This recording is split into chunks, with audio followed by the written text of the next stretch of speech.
जय गुरु जी। आप सबको मेरी आवाज आ रही है? जी आंटी। अच्छा, मैं जैसे बताया, मैं सीतूपुरी। मैं पहले थोड़ा अपने बारे में बता दूं, फिर आपको सबको संगत को पता चले थोड़ा बैकग्राउंड का, और फिर उसके बाद जो हमारे दर्शन हुए मेरे और मेरे हस्बैंड के, गुरु जी के, वो मैं बाद में बताती हूँ। ये 1992 में मेरे हस्बैंड आर्मी के हैं और 3 स्टार जनरल रिटायर हुए, लेफ्टिनेंट जनरल अशोक कुमार पुरी। मैं अपने बारे में इसलिए बता रही हूँ कि आपको थोड़ा सा आइडिया हो जाए, सबको, संगत को,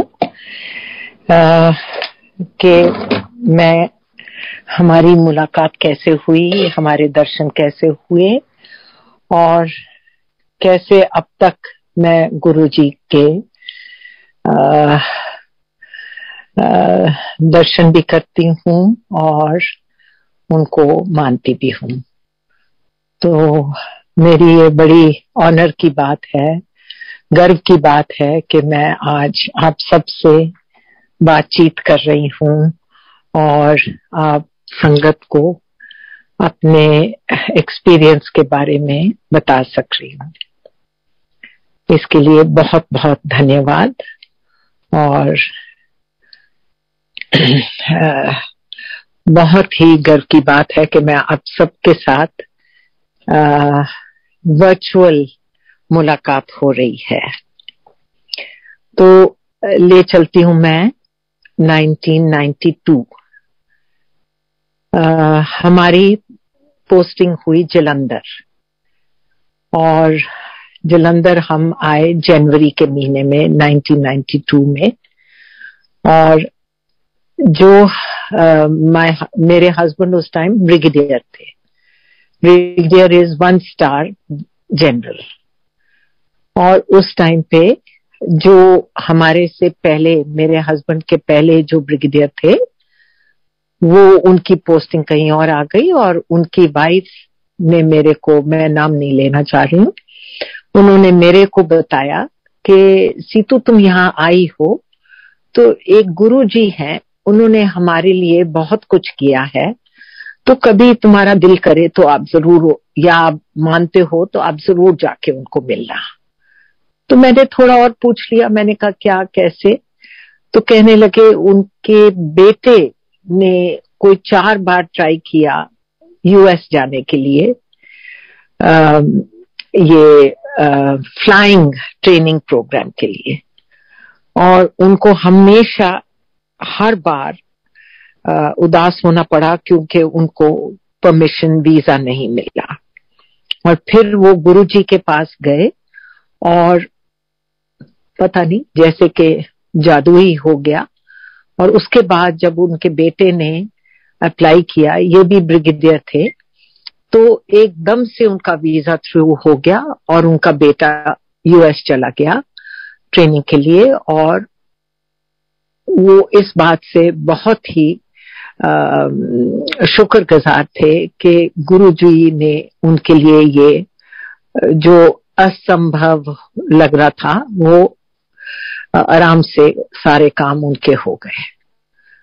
तो 1-1.5 महीने में हमने सेटल किया जलंधर में। और सेटल होने के बाद मैंने ऐसे ही अपने हस्बैंड को एक दिन कह दिया कि चलो हम भी जाके गुरुजी से मिलें। तो अब मैं थोड़ा सा ये भी कहूंगी, पता नहीं आप में से कोई आर्मी वाले हैं या डिफेंस वाले हैं या नहीं। तो डिफेंस वाले कुछ कम ही ऐसी चीजों में मानते हैं या ऐसे लोगों में मानते हैं, वो अपनी श्रद्धा से ही, अपने फेथ से ही चलते हैं, और कम ही किसी एक मजहब को मानते हैं, सब मजहबों में वो शामिल होते हैं। तो ये कहने लगे नहीं मुझे कोई इंटरेस्ट नहीं है। तो मैंने भी छोड़ दिया, मैंने पता भी नहीं किया कि कहाँ है, क्या है, कैसे हैं। मैंने कहा चलो छोड़ो, अगर इनको इंटरेस्ट नहीं है मेरे हस्बैंड को तो मैं भी छोड़ देती हूँ। पर मेरे दिल में जैसे कि हमेशा पता नहीं, शायद गुरुजी के साथ कुछ जरूर तारे मिले होंगी, मेरे को तो यही लगता है। तो अब 8-9 महीने निकल गए, ये अक्टूबर का महीना आ गया और हमारी बिटिया जो दिल्ली में पढ़ रही थी, पूजा हॉलीडेज थे, कॉलेज में पढ़ती थी, तो उसने हमारे पास आना था। मैं आपको ये बता रही हूँ हमारे दर्शन सबसे पहली बार कैसे हुए, और ये डिटेल में मैं इसलिए जा रही हूँ क्योंकि उससे आपको पता चले कि हमारा कोई इरादा नहीं था उनसे मिलने का या उनके दर्शन करने का, पर कैसे अचानक ही हो गया। तो ट्रेन से आ रही थी हमारी बिटिया अक्टूबर के महीने में पूजा हॉलीडेज पे, उसकी ट्रेन 8:45 बजे रात को आ रही थी, अकेले आ रही थी और वो अब 20 साल की थी, तो हमें भी फिक्र था कि वो अकेली है और हमें जल्दी पहुंच जाना चाहिए स्टेशन। जलंधर कैंटोनमेंट और जलंधर स्टेशन 2 अलग अलग जगह हैं और हम जलंधर कैंटोनमेंट में रह रहे थे, आर्मी एरिया में। कैंटोनमेंट से सिटी जाने के लिए, क्योंकि रेलवे स्टेशन सिटी में था जहां पे ट्रेन ने रुकना था, कैंट में भी आती थी पर ये ट्रेन सिटी में ही रुक रही थी, तो सिटी जाने के लिए हमें कम से कम आधा घंटा चाहिए था। और दूसरा ये प्रॉब्लम थी कि रास्ते में एक रेलवे क्रॉसिंग थी। उन दिनों में फ्लाईओवर्स नहीं थे, उन दिनों में कोई अंडरपासेस नहीं थे, और रेलवे क्रॉसिंग कभी कभी 5 मिनट में क्लियर हो जाती थी और कभी कभी 50 मिनट में भी नहीं क्लियर होती थी। तो हमें भी फिक्र था कि हमारी बिटिया अकेली आ रही है, रात का समय है, तो हमें जल्दी पहुंच जाना चाहिए। कहीं हम रेलवे क्रॉसिंग, उसको हम फाटक कहते थे, रेलवे फाटक, उधर ना हमारी गाड़ी रुक जाए। तो हम अपने घर से तकरीबन 7:15, 7:20 पे निकल गए और ट्रेन का अराइवल था 8:45 पे। हमने अपना 1-1.25 घंटा रख के कि भाई अगर घंटा भी हमें रुकना पड़े तो हम टाइम से पहुंच जाएंगे। हम रेलवे क्रॉसिंग पे जैसे पहुंचे तकरीबन 5-7 मिनट में, तो फाटक खुला था और हम एकदम से क्लियर हो गए। अब बजे हैं 7:30। मैं टाइम इसलिए बता रही हूँ आज सबको क्योंकि इससे भी आपको पता चले कि हम कैसे और क्या सोच रहे थे। तो मेरे हस्बैंड कहने लगे अब तो बहुत टाइम है, 1.25 घंटा है, क्या करना है। मैंने कहा मेरा तो एक ही मन है। कहते क्या? मैंने कहा अब हम सिटी आए हैं तो गुरुजी को मिल लें। कहते गुरुजी कैसे? मैंने कहा वही जो मैंने एक बार आपको बताया था, वो जो ब्रिगेडियर आपके पहले थे, उन्होंने मुझे कहा था, तो ऐसे मेरा मन कर रहा है कि उनको मिल लें। अब आपके पास टाइम है और कुछ नहीं हम कर रहे। कहते तूने शॉपिंग नहीं करनी? मैंने कहा नहीं, मैंने शॉपिंग नहीं करनी। कहते अच्छा चलो। तो हम पूछने लगे। अब मुझे ये भूल गया है, काफी टाइम हो गया, कि वो मॉडल टाउन था कि हाँ मॉडल टाउन था मेरा ख्याल, जहाँ पे वो रहते थे, उतना मुझे पता था। तो कहते कहाँ रहते? मैंने कहा मेरा ख्याल मॉडल टाउन में रहते हैं। तो हम मॉडल टाउन की तरफ चले गए। अब मॉडल टाउन ऐसा है जैसे कि दिल्ली में आप रजौरी गार्डन पहुंच जाओ, या आप ग्रेटर कैलाश पहुंच जाओ, या आप लाजपत नगर पहुंच जाओ। अब हमें कुछ नहीं पता, ना तो एड्रेस पता है ना हमें कुछ नहीं, ना तो उनका कोई, तब तो मोबाइल भी नहीं होते थे। तो हम मॉडल टाउन पहुंचे और अंदर सड़कों में घूमने लग गए। उस रात का टाइम था, अंधेरा हो रहा था। तो एक ऐसे ही आदमी हमें मिल गया। हमने पूछा, जी हम गुरु जी को ढूंढ रहे हैं। अब हैरानगी की बात है, उसने बोला, जी आप ऐसे सीधे जाओ, ऐसे जाओ, ऐसे जाओ, राइट हो जाओ और उसके बाद तीसरा मोड़ ऐसे ले लो। चलो हम चल पड़े। आगे जाके फिर पूछा, जी आप गुरु जी हम ढूंढ रहे हैं। उस आदमी ने फिर बता दिया हमें। हमें हैरानगी और हुई कि हम सिर्फ गुरु जी कह रहे हैं, हमें और कुछ नहीं पता उनके बारे में, और लोग हमें बता रहे हैं उनका रास्ता घर पहुंचने का। तो ऐसे पूछ पूछ के हम उनके घर तक पहुंच गए। अब घर पे जैसे हम पहुंचे, 4 स्टेप्स थे। 4 स्टेप्स को क्लाइंब किया और घर का जो एंट्रेंस था, मैं ये सब डिटेल आपको इसलिए बता रही हूं क्योंकि आपको कुछ विजुअलाइजेशन हो कि कैसे हमने उनके दर्शन किए। तो दरवाजा खुला था, 4 स्टेप्स के बाद एक दरवाजा खुला था और सामने एक कॉरिडोर था। कॉरिडोर के दोनों तरफ कमरे थे और हम दरवाजे पे जैसे खड़े हुए तो हमने देखा 2-4 चप्पलें वहां पड़ी थी। तो मुझे समझ आ गई कि यहाँ हमने अपने जूते उतारने। हमें कुछ नहीं पता कि किस तरीके से हमने दर्शन करने हैं। तो हमने भी अपने चप्पलें और जूते उतारे। मैंने सिर को अपने चुन्नी डाली और हाथ जोड़ के मैं जब खड़ी हुई तो मैंने देखा कि बेडरूम दिख रहा था मुझे राइट साइड पे, और गुरु जी वहां बैठे हैं जमीन पे, बिस्तरे जो चारपाई बेड है उसके साथ ढासना लगा के। तो मैंने एकदम हाथ जोड़ लिए और ऐसे अपना सिर जरा सा झुकाया। जैसे मैंने सिर झुकाया, मैं तो एकदम कांप जाती हूँ, मेरे रोंगटे खड़े हो जाते हैं। तो गुरुजी कहते हैं, सीतू अंदर आ जाओ। मेरे हस्बैंड और मैं हैरान, और मैं कहती हूँ एक पल के लिए तो मैं बिल्कुल ही ऐसे थम गई कि इनको कैसे पता चला कि मैं सीतू हूं।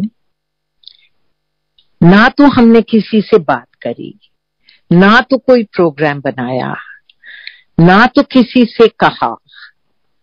ये तो फाटक खुला था, टाइम मिल गया तो हम आ गए। फाटक ना खुला होता, टाइम ना होता तो हम ना आते। और ऐसे हम पहुंचे हैं और इन्होंने मेरे को अपने नाम से बुला लिया। कोई नाम भी कोई ऐसा नहीं है कि भाई एकदम से कोई कह सकता है कि भाई आम नाम है। तो मेरे हस्बैंड और मैं बिल्कुल ही जैसे कि हैरान हो गए, और हम बिल्कुल ही, मैं तो अभी भी काम चाहती हूँ जब ये बातें कहती हूँ। तो हम उनके उसी बेडरूम में दर्शन हुए। वो जमीन पे बैठे थे कारपेट के ऊपर, तो हम भी बैठ गए वहां। ये 30 साल पुरानी बात है। तो हम भी नीचे बैठ गए और उनके साथ उनके अपने बारे में हमने बताया कि ऐसे ऐसे हम ये हैं वो हैं। और मैंने उनको बोला, मैंने उनको पूछा, मैंने कहा आपको मेरा नाम कैसे आ गया? कहते, ले मैं तेरे को जानता नहीं। मैं तो हैरान, और मेरे हस्बैंड का नाम नहीं लिया। मेरे हस्बैंड को पूछा उन्होंने, तोड़ा की ना है। ते उस तो बाद असी थोड़ी बहुत गल्ला कीतियां, और फिर 8:20 हो गए और मैंने फिर अपने हस्बैंड को ऐसे जरा सा कुनी मार के कहा कि चलो चलें, अब टाइम हो गया हमारी बिटिया का।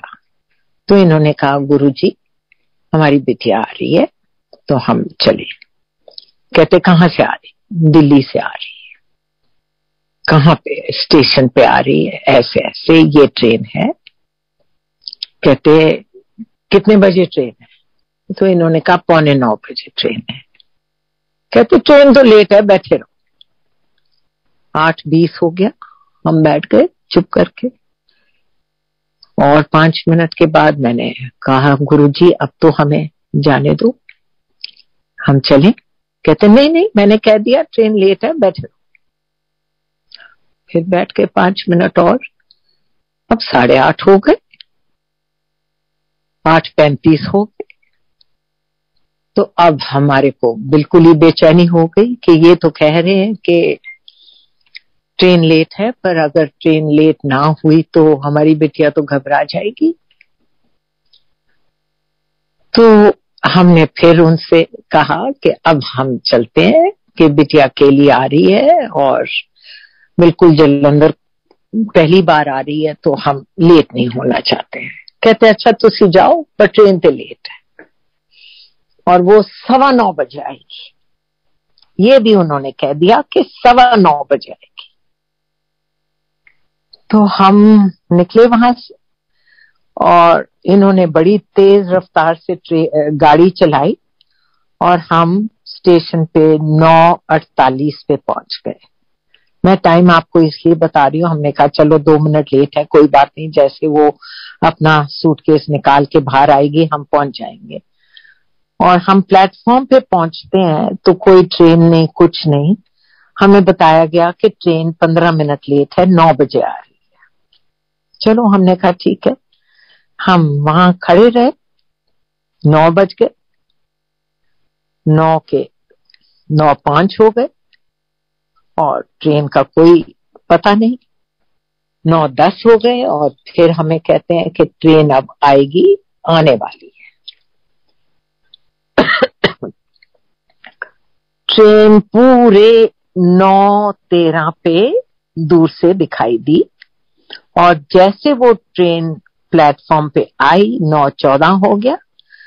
चलती चलती चलती जब वो रुकी, मैंने घड़ी देखी उस टाइम पे और स्टेशन की घड़ी, प्लेटफॉर्म की घड़ी देखी, डॉट 9:15 बजे थे, 9:15, और ट्रेन उसी 9:15 पे रुकी।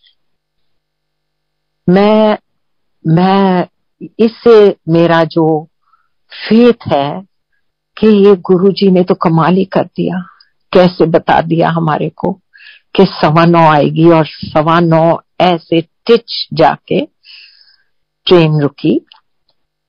बिटिया को हम मिले और चल पड़े।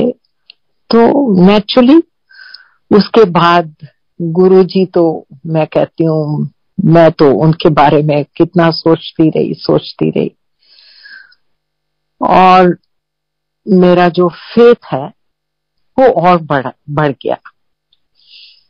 उसके बाद मैं अपनी बिटिया को भी लेके गई उनके पास और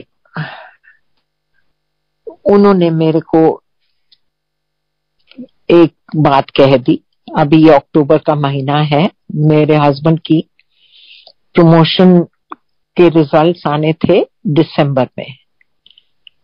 तो मेरे को कहते हैं कि सीतू तू कोई व्रत रखती है? मैंने कहा हाँ जी गुरुजी, मैं संतोषी माँ का व्रत रखती हूँ।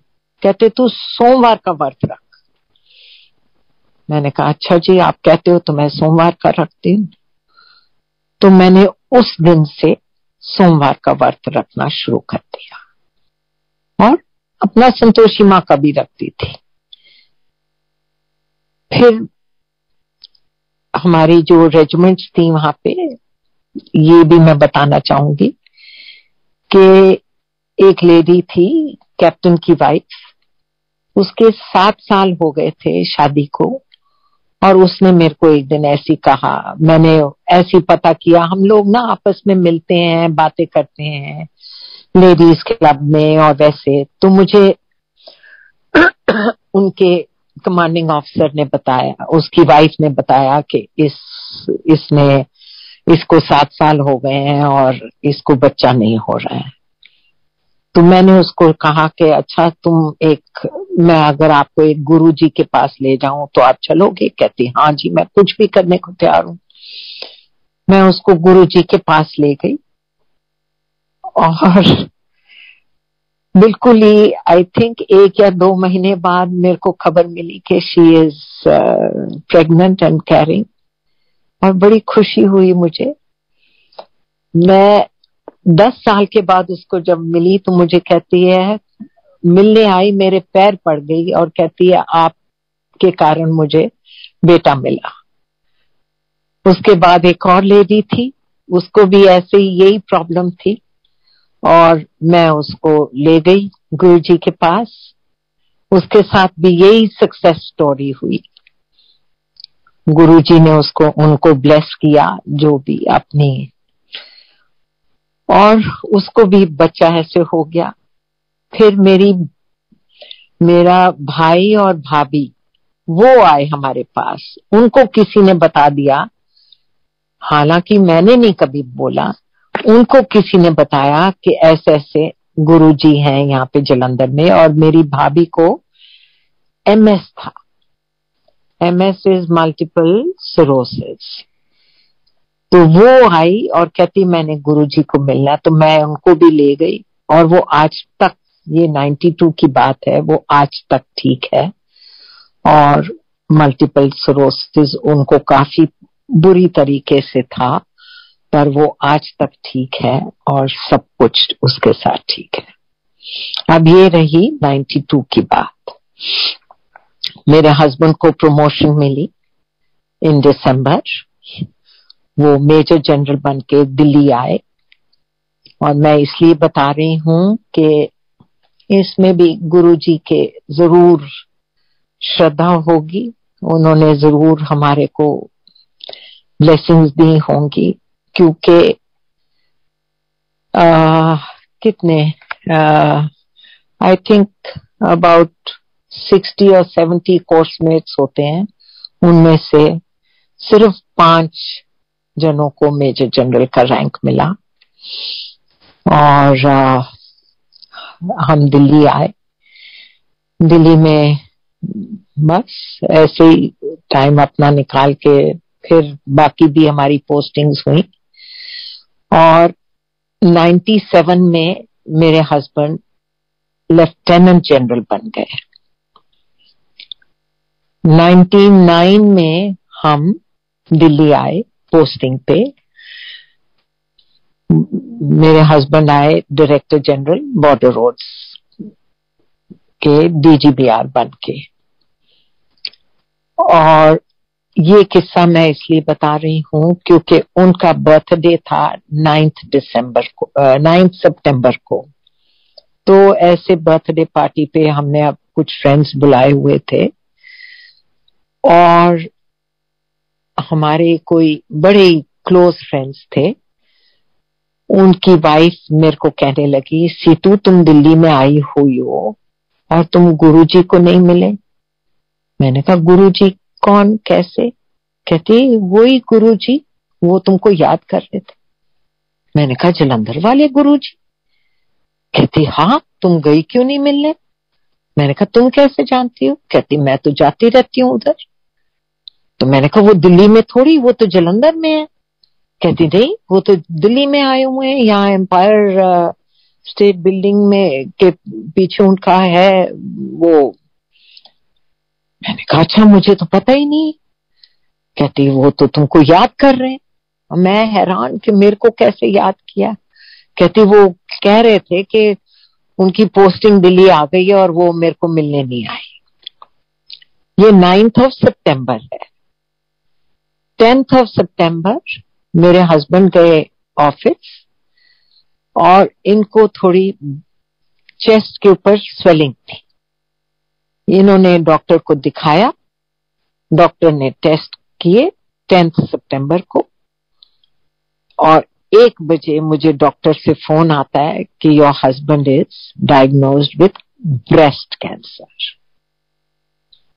मैं तो बिल्कुल ही हिल गई और बड़ी घबराई मैं। सर्जरी हो गई। मेरे बच्चे दोनों अब्रॉड थे, अमेरिका में। दिस इज इन 2001 सितंबर, जब वो ट्विन टावर्स न्यूयॉर्क में डैमेज हुए with the aircraft, terrorist aircraft. तो दोनों बच्चे नहीं आ पाए। सर्जरी हो गई 14 सितंबर को और दोनों बच्चे नहीं आ पाए because all flights were cancelled.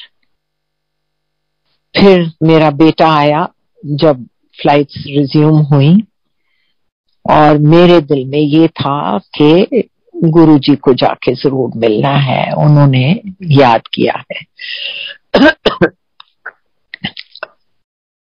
तो बेटे को लेके, क्योंकि मेरे हस्बैंड को कीमोथेरेपी हो रही थी और उनको मना किया था कि कहीं संगत में नहीं जाना, कहीं क्राउडेड एरियाज में नहीं जाना।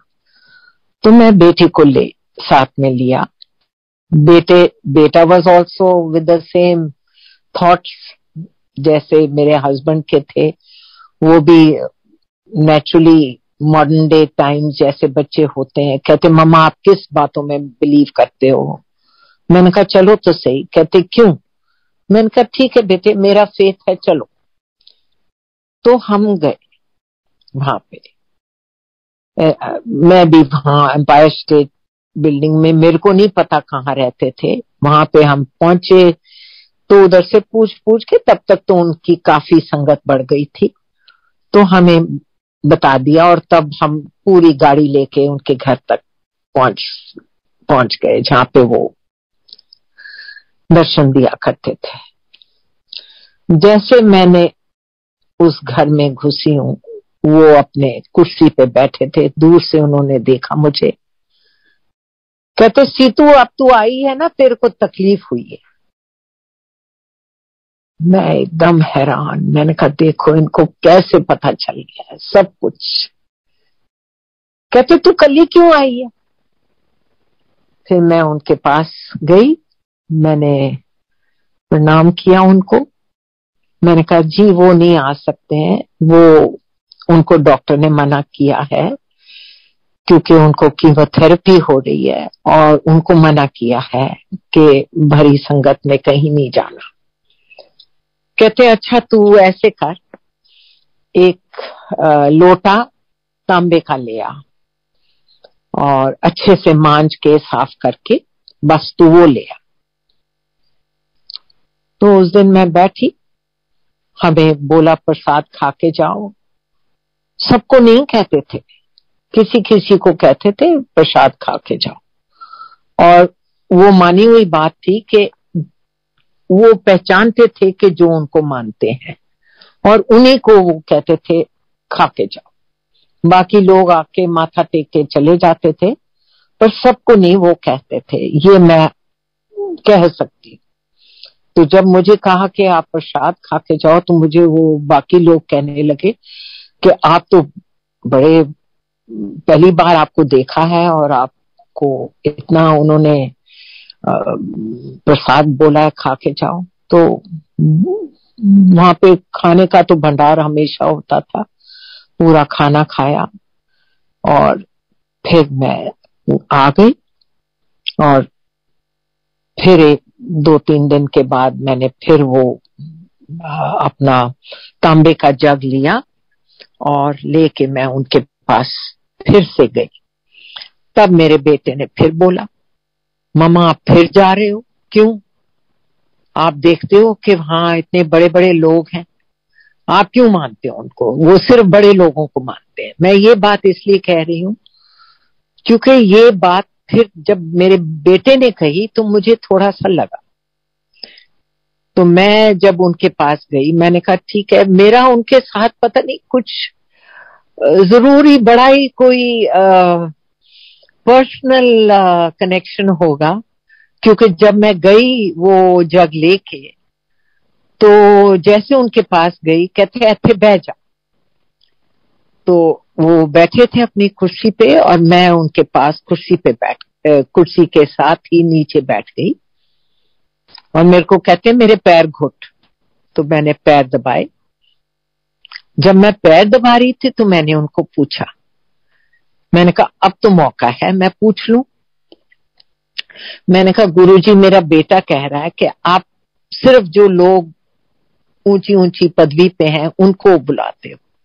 कहते नहीं, ऐसी बात नहीं है, मैं उनको जरूर बुलाता हूं जो मेरे में फेथ रखते हैं, पर ये जो लोग हैं ये आगे लोगों को बताएंगे।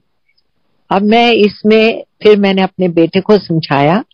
मैंने कहा बेटा, कोई रास्ते पे चलता हो और कहे जी हम गुरुजी को मानते हैं, तो आप नहीं उसकी बात मानोगे, पर जिसको आप कुछ मानते हो कि हाँ ये सोसाइटी में कुछ है या ये कुछ ऐसी बात कर रहे हैं जो अपने आप इतनी ऊंची पदवी पर पहुंच के और किसी और को मान रहे हैं, तो जरूर उसमें कुछ होगा। तो ये बात मैंने फिर अपने बेटे को समझाई। मैंने कहा बेटा, ये ऐसी बात है कि बहुत बड़े बड़े लोग आते हैं, पर सबको नहीं ये उसी मन से ब्लेसिंग्स देते हैं जैसे कि हमें मिली है। और एक तो फेथ है, श्रद्धा है हमारी और फेथ है, और दूसरा ठीक है अगर हम इनके गुरुजी के बारे में बात करेंगे तो हमारी बात लोग मानेंगे, क्योंकि अब आपके जो फादर हैं वो इतनी पदवी पे पहुंचे हुए हैं, 3 स्टार जनरल बन के पहुंचे हुए हैं। और आप ये भी बात मान लो कि गुरुजी ने मुझे कहा था कि तुम सोमवार का व्रत रखो। मैं 92 अक्टूबर से सोमवार का व्रत रख रही हूं और सारे आर्मी, नेवी, एयरफोर्स में 3 लेफ्टिनेंट जनरल बने हैं। आर्मी का एक ही बना इनके कोर्स का और नेवी का भी एक ही और एयरफोर्स का भी एक ही। और मेरे हस्बैंड 3 कोर्सेज आप मान लो, उनमें से एक मेरे हस्बैंड ही लेफ्टिनेंट जनरल बने, जो हाईएस्ट रैंक है आर्मी का, 3 स्टार जनरल। तो ये बात हुई 2001 में, और उस दिन से वो जो जग मैं लेके गई थी तांबे का, उन्होंने मेरे को बताया कि इसमें तुम रात को पानी भरो और सुबह इनको बोलो ये पानी पीने के लिए। और ये इन्होंने शुरू कर दिया वो पानी पीना, और मेरा ख्याल 3 या 4 साल में he was declared absolutely free of cancer. 4 या 5 साल होंगे टोटली फ्री ऑफ कैंसर। और 2017 तक मैं कहती हूं इन्होंने इतना, माय हस्बैंड ने इतना अच्छी जिंदगी, फिट और एब्सोल्युटली हेल्दी तरीके से ही वाज लिविंग। और सो मच सो कि पहले ये अपना चेकअप्स कराते थे, फिर ये इन्होंने चेकअप्स भी 2015 से बंद कर दिए करवाना कि भाई अब मैं बिल्कुल ठीक हूं, अब इतने साल हो गए, अब मैं बिल्कुल ठीक हूं। फिर 2017 में इनको कोलन कैंसर हुआ, और इनका जब डायग्नोसिस हुआ तो 4th स्टेज था, और मुझे कहा गया था कि ये 2 साल से ज्यादा नहीं जी सकेंगे। उस टाइम पे मुझे नहीं ख्याल आया कि मैं फिर से जाऊं गुरुजी के पास। वो ट्रीटमेंट शुरू हो गई, सब कुछ शुरू हो गया, कीमोथेरेपी शुरू हो गई, सब कुछ। हम तो उसी चक्कर में पड़ गए। दो कीमोथेरेपी 12 हो गई, उसके बाद पेट स्कैन किया, कहते हैं हाँ अभी भी थोड़ा सा है पर आप थोड़ा रेस्ट ले लो। फिर ट्रीटमेंट शुरू हो गई 2 महीने के बाद। फिर पेट स्कैन किया, फिर उन्होंने कहा नहीं आप 1 महीने का रेस्ट ले लो, फिर से स्टार्ट कर दिया। फिर जाके सितंबर में मेरी एक फ्रेंड थी, उसने मेरे को बोला आंटी आप गुरुजी के पास नहीं गए। और उस फ्रेंड की बेटी को मैं लेके गई थी गुरुजी के पास, और वो एकदम भक्त बन गई थी, और मैं पता नहीं कैसे भूल ही गई गुरुजी को।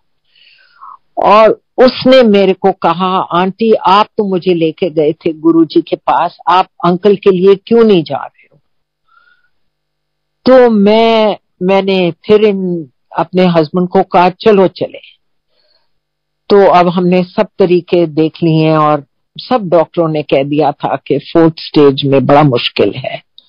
तो हम गुरुजी के पास गए। दिस इज इन 2018 दिसंबर। और उसके बाद जब हमने पेट स्कैन किया तो PET scan for the first time 2 साल के बाद एब्सोल्युटली क्लियर। और जो हेड ऑफ द डिपार्टमेंट थे न्यूरो साइंसेस के इन आर्टेमिस, वो हैरान, कहती है मैंने ऐसा कभी नहीं देखा कि किसी का पेट स्कैन इतना क्लियर हो जाए। और ये मैं कहती हूँ कि हम गुरुजी के दर्शन करके आए थे, उनका प्रसाद चखा था, उधर बैठे थे, उनकी ब्लेसिंग्स ली थी। कुछ तो जादू हुआ है। और पेट स्कैन बिल्कुल ही क्लियर। उसके बाद फिर डॉक्टरों ने कह दिया अब ठीक है, कोई ट्रीटमेंट की जरूरत नहीं।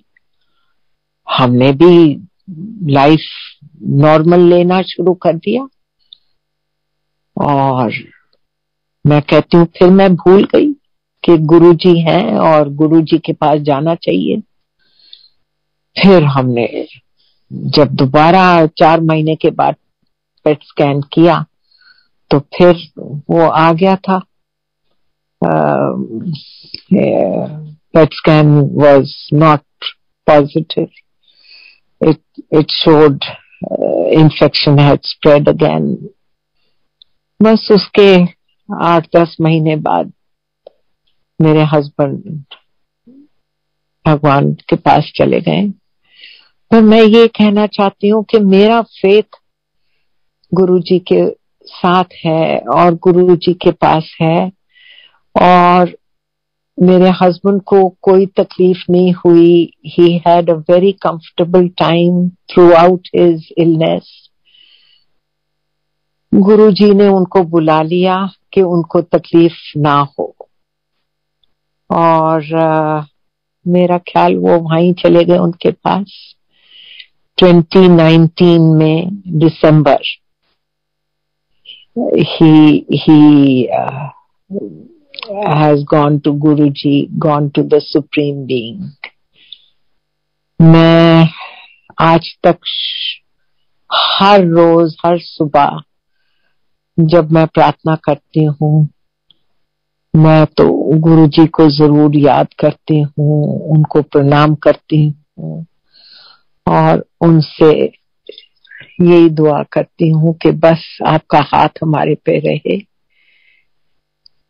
सब संगत को, सारी संगत को देखभाल करते रहो और आपका आशीर्वाद हम सबको मिलता रहे। जय गुरु जी, जय गुरु जी, जय गुरु जी।